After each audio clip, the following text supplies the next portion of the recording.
எல்லாருக்கும் வணக்கம். இன்னைக்கு நம்ம சேனல்ல முஸ்லிம் ஸ்டைல் கத்திரிக்காய் கிரேவி பிரியாணிக்கு எப்படி பண்றதுன்னு பார்க்கலாம். இதுக்கு தேவையான இன்கிரீடியன்ட்ஸ் வீடியோவோட லாஸ்ட்லயும் காட்டியிருக்கேன். 1/4 கிலோ சின்ன கத்திரிக்காயை இந்த மாதிரி ஸ்ட்ரெயிட்டா கட் பண்ணி தண்ணியில போட்டு வச்சுக்கோங்க. இந்த கிரேவி செய்யறதுக்கு ஃபர்ஸ்ட் ஒரு கடாயில ட்ரை ரோஸ்ட் பண்ணிக்கலாம். 4 டேபிள் ஸ்பூன் வேர்க்கடலைக்கு 1 டீஸ்பூன் வெந்தயம் போட்டுக்கலாம். நான் யூஸ் பண்ணுற வேர்க்கடலை ஆல்ரெடி ரோஸ்டட் தான், அதனால நான் இந்த வீடியோக்காக உங்களுக்கு நான் கொஞ்சமாக வறுத்து காட்டுறேன். லைட் ரோஸ்ட் ஆன உடனே இதை நம்ம பவுடர் பண்ணிக்கலாம். நான் யூஸ்வலாக பவுடர் பண்ணுறதுக்கு இந்த மாதிரி கல் தான் யூஸ் பண்ணுவேன். ஏன்னா நீங்கள் இதில் இடித்து போட்டிங்கன்னா டிஷ்ஷோட வாசனை ரொம்ப நல்லாயிருக்கும். ஒரு கடாயில் எண்ணெய் ஊற்றி கடுகு தாளிச்சிட்டு கொஞ்சம் மிளகையும் இதோட ஆட் பண்ணிக்கோங்க.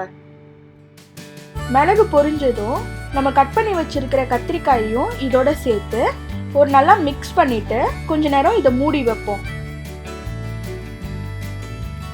ஒரு 2 மினிட்ஸ் கழிச்சு நீங்க ஓபன் பண்ணி பார்த்தீங்கன்னா கத்திரிக்காய் கொஞ்சம் நல்லா வெந்திருக்கும். இப்போ 1 டீஸ்பூன் மஞ்சத்தூள், 1 டேபிள் ஸ்பூன் மிளகாய் தூள், கொஞ்சம் உப்பு, இது எல்லாத்தையும் சேர்த்து நல்லா மிக்ஸ் பண்ணிக்கோங்க.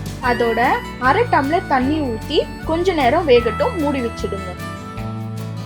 ஒரு 3 மினிட்ஸ் கழிச்சு இப்போ ஓப்பன் பண்ணி பார்த்தா கத்திரிக்காய் நல்லா வெந்திருக்கும். மசாலாவோட ரா டேஸ்ட் எல்லாம் போயிருக்கும். இப்போ 1 கப்பு புளி தண்ணியை இதோட நம்ம சேர்த்துக்கலாம். இது எல்லாத்தையும் மிக்ஸ் பண்ணிட்டு இப்போ கொஞ்ச நேரம் இதை நம்ம மூடி வச்சு குக் பண்ணலாம். ஒரு 2 மினிட்ஸ் கழிச்சு நம்ம ஆல்ரெடி கிரைண்ட் பண்ணி வச்சிருக்கிற வேர்க்கடலை வெந்தய பவுடரை இதோட மிக்ஸ் பண்ணிக்கோங்க. அதோட 1 டீஸ்பூன் வெல்லம், அப்படி இல்லைன்னா சர்க்கரை, இதையும் போட்டு மிக்ஸ் பண்ணிட்டு ஸ்டவ்வை ஆஃப் பண்ணிடலாம். நெக்ஸ்ட் டைம் உங்க வீட்டில் பிரியாணி செய்யும்போது இந்த கத்திரிக்காவையும் செஞ்சு பாருங்க.